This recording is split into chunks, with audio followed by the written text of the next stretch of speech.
Hello, I'm Ramie. And this is Dakota.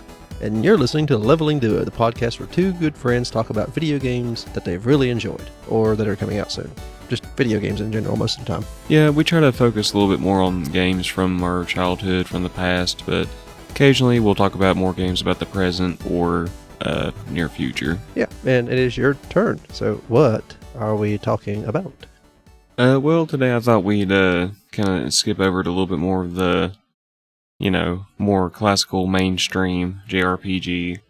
And I was going to talk about Final Fantasy VII, the original version on PlayStation. Ah, yeah, they've had a reboot here lately. Mm-hmm. Remake and Rebirth. Yeah, and it's only half the game is out, technically. Yeah, for the most part, which, to me, I was kind of half expecting something like that, considering that the original game was released in multiple parts, multiple discs. So once you played through so much of the game, you had to put the next disc in. Yeah, and I'd say it took a lot of work to get it done in the pretty visuals they had compared to what they had before. Yeah, the visuals and graphics were not exactly great by today's standards by any means. Mm-hmm. But back in the day, it was pretty decent. I thought it was pretty cool, I think I played it probably around like 2000, 2001, and it came out in 97. Oh, kind of like the Pokemon era. Yeah, kinda. For those that don't know, spoilers, it follows Cloud Strife, the main character, who starts off the game by joining a band of eco-terrorists bent on stopping a megacorporation from stealing the life essence out of the planet. That they somehow have discovered a process to convert it into electricity. So essentially, it's like big bad power company, and they're trying to shut them down. That sounds like a bad idea, kind of like UAC using hill energy to power portals and weapons and stuff. Yeah, I would say that. I mean, I definitely don't agree with, I understand the sentiment, but the execution is very extreme. Yeah. No, I don't think it's a good idea to do any of that. Eventually, the plot progresses beyond that point to where Cloud and the rest of the party that you come into contact with and pick up along the way to fighting Sephiroth, who is the ultimate antagonist. Had the best intro in Smash I've ever seen. Yes. And he's essentially a... half angel? Again, well, not half angel, but again, spoilers, he is a human baby that has been infected by Genova cells during his actual fetal development, and was born a superhuman who, unfortunately, due to his upbringing, is also extremely mentally unstable. And is bent on basically harnessing the power of the planet to become a god, and to start again his, as he calls his true mother's ultimate goal, which is she is a alien that goes from planet to planet, devouring the life energy, and then will crash land onto another planet and repeat the process. And that's ultimately what he wants to do. And Cloud and gang is pretty much like, no, we're going to save the world. And ultimately, to save the world, they have to fight God. Or pseudo-god. Okay. All I know him from is cultural osmosis. Is that what they call it? Mm-hmm. Just stuff I picked up here and there because I never finished any Final Fantasy game. 11 was the closest I got. Is that the right one? The one that came out PS4 era? Yeah, there was a lot of big talk and... not as fulfilling in the end. Well, it was just one of those two, because a lot of people were wondering with the remake on whether it was going to follow the original storyline or not. Yeah. And so far, versus the OG version and the remake, they have changed a couple of things. So it's just kind of, for me, curious to see how it's going to progress beyond that. So far, I have played Remake, and I've not played Rebirth. So I still haven't seen everything else that they've done. I haven't played it. So you know more than I do any day. Well, I played the PlayStation version, I don't know, probably about 15, 16 times.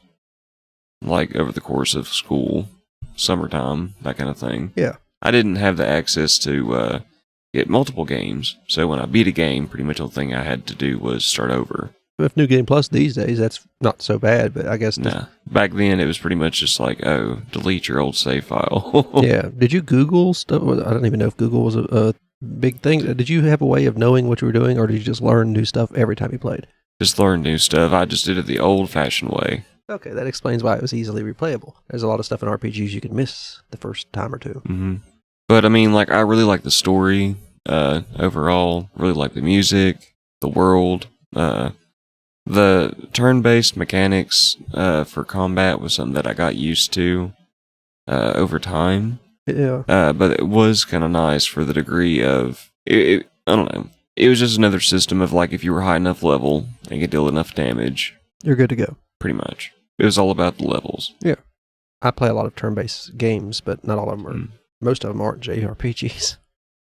Well, I mean... I like a lot of JRPGs, but I'm not exclusively like just a JRPG fan. I just like RPGs in general. For me, it's just, I guess you can say, like, again, very, very small selection of games growing up. So, like, when I got a game, they were like, okay, you're good for a couple of months. Like, it'll take you a few months to get burnt out on playing this thing over and over again. Yeah. Which is true for some games. True. But that was one thing I like about, like, Final Fantasy VII and other Final Fantasies that I've played. Just that, I mean, I don't know. I just thought they were fun, and to an extent, like, since didn't really have a lot of online forums back in the day of people discussing walkthroughs and playthroughs, they weren't exactly in huge abundance back then. I don't even remember much about the internet at all back then. Well, it was very early. Yeah. It hadn't quite grown into the YouTube and Amazon and Google monopoly we have today. Mm-hmm. Which I remember the copy that I played was actually something that me and my dad had found at a flea market. Oh, hey, that's out pretty here. good. I think we paid like $10 for it. Yeah, you got good money's worth out of that. Oh, yeah. Tell my dad about it too every once in a while, but like, you remember that game? He was like, yeah. I was just like, you have no idea how much I played it. He was like, good. It was like it's one of the cheapest things I ever bought you. Good job, Dad. Bargain hunting worked. Oh, yeah. But I mean, like, it was a lot of fun. Like I said, played it multiple times. One cool thing, like after I played it, did a little bit of research. It's actually the very first Final Fantasy series in the series that had 3D incorporated into its game. Huh. It was the very first time that it had been everything had been represented that way. Could have been sprites until then, like normal little. Yeah, pretty much sprite 2D, 2D. Yeah. And as far as combat goes, again, it was pretty simple. You got your main party fighting against the enemy. You have a HP pool, magic pool, and kind of like a whatever you want to. It was for your limit break. Uh-huh. So I don't know if you want to call it like your limit bar or your special bar, but over time, that bar would build up during combat, either with dealing damage or taking damage. And as your character leveled up, all the characters, they would learn different limit breaks. Did sequentially, like, different things, more damage, or had certain effects. Which Cloud's ultimate one was Omnislash. Oh. Which, if you didn't learn it by leveling up, you actually automatically learned it at the very end of the game. Spoilers. Because it's the move that's used canonically to defeat Sephiroth in the live stream. Okay. I have seen clips of that. It is pretty cool. Yeah. One thing I really liked about the game was the chocobos. Yeah, everybody likes the big birds. Oh, yeah. One cool thing, too, about the world map was, aside from just, your normal modes of travel for JRPGs, for first you walk, then you get something to ride on, like the chocobos, then you get the airship, the boat, can travel around a little bit farther places. However, the chocobos, if you breed them correctly and get the correct colors, you can actually get the ultimate chocobo and can go anywhere. I never heard about that one. Mm-hmm. That's the way to be able to go across certain areas like mountain ranges and things of that nature. The ultimate one can go on land, walk on water, scale mountains, pretty much go anywhere in the world. The world's greatest chocobo. Yes. This was also back in the day when pretty much all enemies, if not just a couple, I think maybe a couple of like the secret bosses were like things you could see in the world that you would interact with that would start the battle. that most of the time battles were random, and they just kind of like spontaneously would occur out in the world. But like I say, like it was like a lot of fun. The story pretty much, like I said, like involved with Cloud originally teaming up with the group of what's labeled as eco-terrorists to attack the Shinra Corporation. That's the name of the power company. Okay. And their plan is to try to take out one of their reactors that produces Mako, which is the energy of the planet. They're like, this is wrong, so we're going to take out the plant. Inadvertently, though, Shinra is onto this and actually makes it blow up worse than it was intended in order to make them look bad. Shinra would they're ultimately like really the bad guys. Like all they care about is turning a profit and turning technological advantages. Like the Clouds bunch are literally they just want to save the planet. Like they think how Shinra is going about it is killing the planet, which it is, but also too blowing up power plants is not necessarily the best way to go about counteracting them either. The group's name is actually Avalanche, and is the group that Cloud pretty much stays with the majority of the game all the way through to the end. However, the main people that stays with him are Tifa and Barrett. The rest of the crew in the original game, unfortunately, all don't make it. And Cloud is supposed to be an ex-soldier, which is an enhanced human that is enhanced using Mako, kind of like Sephiroth. Yeah. And that's basically like where he went to. A little backstory there. Him and Tifa are childhood friends. And there's like a big fire that wipes out their town in their childhood. And he kind of like leaves and disappears. Which he had told everyone that he was going to go join Shinra and become a soldier. And I guess he did. Yes, no. Technically, no. Technically, no. Again, spoilers. He did successfully enlist in the military there. However, he was unable to join the soldier program, so he became a regular grunt.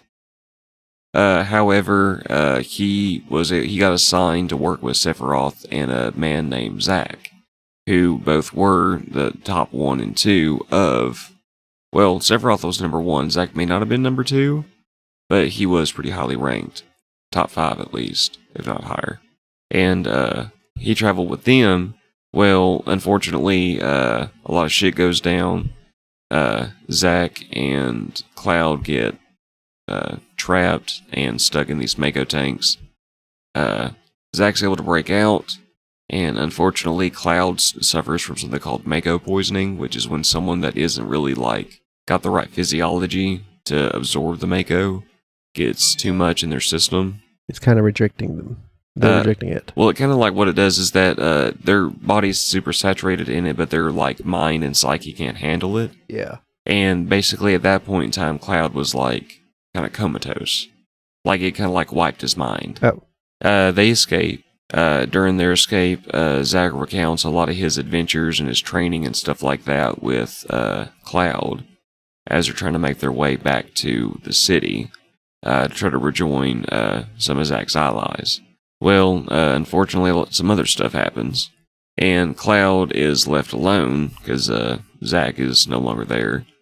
And when he finally kind of comes to, he has a sort of amnesia from everything that happened. But he remembers everything that Zack had told him. And so he kind of adopts all of Zack's story and backstory as his own. Yeah, okay. I guess that's one way to go about your life. Just make a new one. Well, some way, somehow, he was able to, he became a superhuman as well with the Mako. But he was somehow able to emulate all of the soldier training that Zack had, even though he never underwent it himself. That's the reason why, he's such a quote-unquote badass fighter in the game to start off with. Oh. But then you come to find out later that that's not the case, and then he has an identity crisis, existential crisis. He gets Mako poisoning again. Tifa is able to bring him out of it, and then through all of them working together, Barrett, Yuffie, whatever the name is. Yeah, I can't remember. I've heard different people pronounce it differently. I know there's an official pronunciation, however, I cannot remember at this moment, and for any of our listeners, I apologize if you take any offense to that. I mean none. I like Red 13. He's one of my favorite characters. He's another experiment kind of gone wrong. He's an animal, kind of like a red wolf, cat, lion type of hybrid animal. Maybe got a little like Charmander mixed in there because his tail is on fire on the end. Ah. He's very intelligent, can speak just like a human. But again, quadrupedal. Yeah. Then you have Aerith, who is the quote-unquote savior of the game. She kind of holds the key to beating Sephiroth at the very end. Now, who was the guy that you said was an animal? Red 13. Okay. Now, Aerith, she canonically in the first game dies. Oh, dear. And that's one thing that everyone's kind of like concerned about in the second game on whether she will die or not. Because if not, it's really curious on how the rest of the game will go. Which honestly, I am really looking forward to see what kind of twist they do. But overall, the game, playing it through all the way, you can probably get about, 45, 50 hours out of the game. Which is pretty good, especially for something with a good story that everybody keeps telling me it has. Mm-hmm. Which some people dislike it, which I can understand their viewpoints on why. But personally, it's one of my favorite games of all time. I completely understand. A lot of people love it.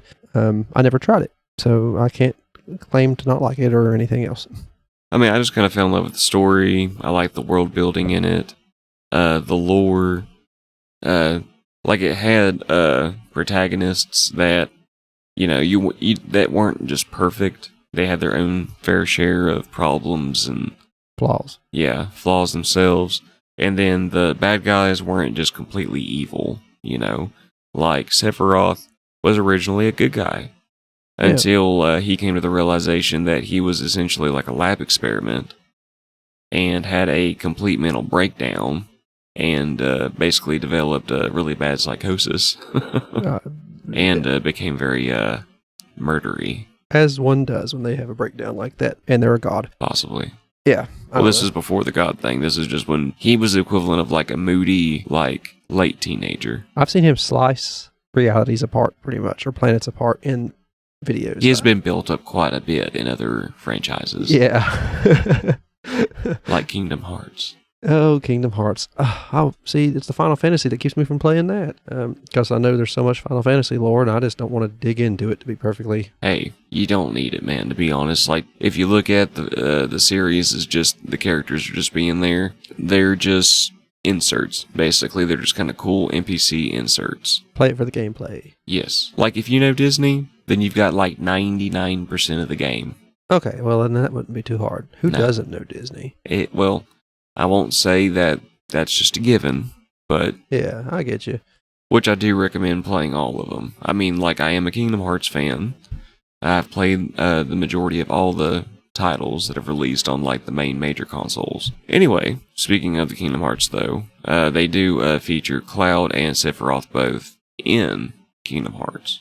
Mm-hmm. The two main iconic characters from 7. How did that crossover ever begin? I don't understand. I wonder sometimes how Disney got into that. Fever dream. Yeah, I guess. But another thing that I loved about the game was just the music. That goes with Square Enix. Yes, which I just like all of them. Yeah. Which One Winged Angel is just one of the best. That's why I thought Sephiroth was a One Winged Angel. Which, here's a question. How much of an audio clip can we play and not be considered something that would get us flagged for anything? Not a clue. YouTube will flag almost any. Well...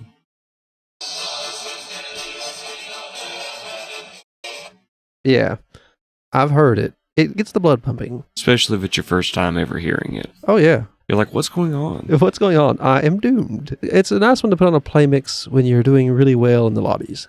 Oh, yeah. Definitely boss music. Yeah.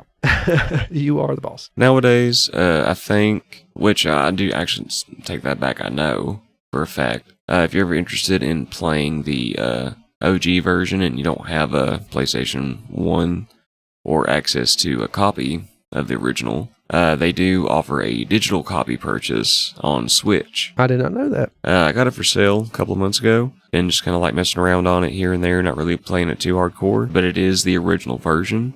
So it is that retro look and everything. Mm-hmm. So that's one option. I'm not sure about other consoles. If you find that kind of hard to look at, but you're still interested in playing, I do recommend giving Rebirth a try. You might feel a little bit frustrated in the release date of the completed parts of the game. However, they are trying to flesh out each installment that they release as being a fully fledged game in and of itself, with enough content for, to match, hopefully, the price tag they put on it. Which, personally, the first one, I paid, I think, $70 for the digital release, digital deluxe release copy.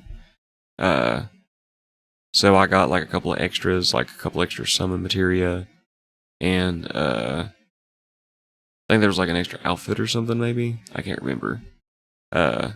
However, you spend your money however you want to, but I think it's about average of like 45 to 50 hours for the first part. I thought it was going to be longer. That's just the first part, though. Well, originally the game was split up over 3 discs.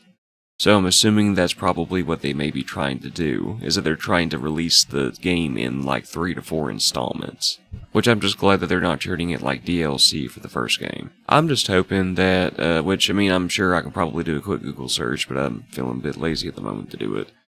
But if I can transfer my save data from Rebirth, from Remake to Rebirth, start off the game with all my levels and my items and all my materia that I worked hard to get and level up. So eventually, don't get me started on the materia system. Oh, okay. It's not as complicated as on the OG, but in Remake, it's definitely something that you want to invest some time into. What console is it for again? PlayStation 4, I guess, and 5. Yes. Is it only on PlayStations? I don't think so. I don't know. But I did have it on PS4. Okay. You don't have to know anything about the past games to play that one, do you? No, that's the one thing about the Final Fantasy series games. For the most part, you don't have to play any of the others to play one. Okay. I might just try that one because it's been everybody's, They all have similar aesthetic. Oh, yeah, they have to. But that's about it. I'm going to see if I can find the newer version, the remake of 7. Obviously, you would recommend someone buy this if they can find it. Would you recommend more the old one or the new one? If you was going to get one on the Switch or on a newer console, a bigger console? Personally, if you've never played, or have anything about either one, I'd recommend get the OG version, play it first. Yeah. And then do the remake. However, if it's just something that you don't really care about more of the retro look and feel, then just go for remake. Okay. I might get it on the Switch just so I can play the original. I don't know. I'll think about it. A lot of people, I've seen some reviews of the newer version, and it was up and down. People just, I guess nostalgia outweighs the newer qualities, and some people just didn't like the fact it wasn't the entire game. Well, everyone's welcome to their own opinion is all I have to say on that. Mm-hmm. Personally, I just try to be patient. If I really enjoy it, I'll grab the newer one, just wait for them all 3 to come out. Which, my big thing is, man, with the lore of it, just pay attention to what people say and kind of like their motivations. I don't have a problem with the lore. I hate that there's so many games and I don't know which ones are connected and which ones aren't. I watched Super Butterbuns on YouTube. Mm-hmm. She has a whole, I think it actually isn't Final Fantasy so much as, it might be Final Fantasy, but I'm pretty sure it is, she has a Final Fantasy and a Kingdom Hearts videos about all the lore and her quirky way of telling people stuff. I'd recommend you look that up if you want to learn all the lore before jumping into like Kingdom Hearts or something. I know we're not talking about Kingdom Hearts, but they're kind of connected. And when you was talking about them, I thought, we should probably reference this so people can learn if they want to play one of these, the lore behind at least the series they want to play. It's easier to watch a 2-hour video than buy every single game. True. But if you like doing it the old-fashioned way, buy the game and play it. Yeah, but some of them aren't even available now, I don't think. The older Final Fantasy harder ones. to get. Yeah, unless you want to be illegal about it. And I don't recommend that.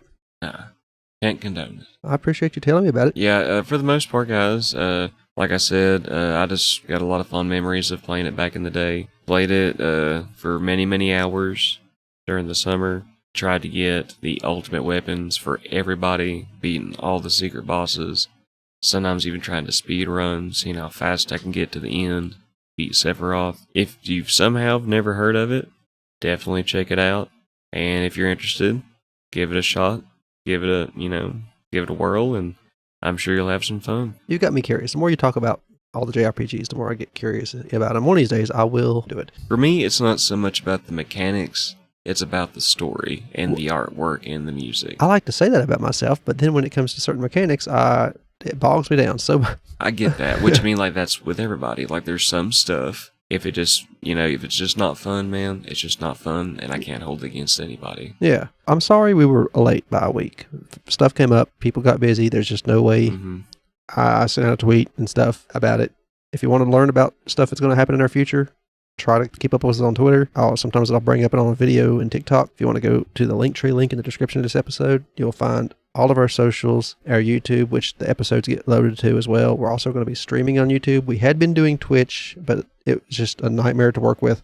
So YouTube it is for now. If anybody's going to swim on Twitch, it's going to be my sister, and she'll be playing Sims. Until eventually I try to get on there and potentially try to play some of the more retro titles. Yeah, you are welcome to that. I've been saying it. I did it. I went out and bought another PC so I can do streaming better and the games stream easier. The Xbox, like I said, the audio was horrible no matter how many settings I changed. And I just don't want that kind of quality out there. Hey, completely understandable, man. The first link in the link tree in the description will be our home website. It'll have all of our podcasts. We have The Gruesome Gaming Group as our network, Leveling Duo, this one. We have Brother Knows Quest. It's a podcast I do with my sister Beth and talk about the tabletop role-playing games. I tell her about a new one every week. She tells me what she thinks about it and if she'd like to play it. Soon we might start streaming a game of those, us playing those if we get our schedule synced. And then there's Horrific History and Hauntings. It's where my sister Beth tells me about everything that's in the title. Horrific history, sometimes some hauntings.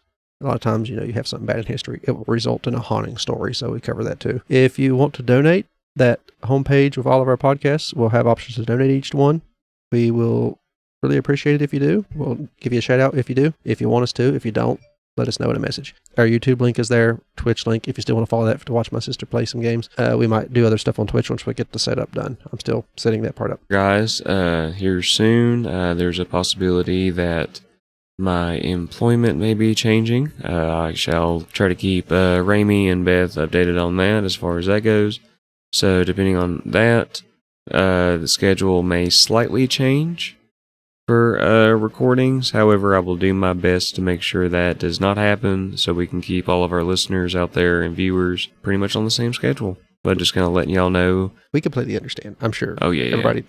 Hey, it's just how life goes, guys. Life finds a way of ruining itself sometimes. Oh, yeah. But I try to keep the whole chin up attitude. Yeah. As the, what was it, Forrest Gump said, shit happens. Is that what he said? Yeah. I haven't watched that movie in so long. Old bumper sticker. Okay. There we go. And it does. You never know.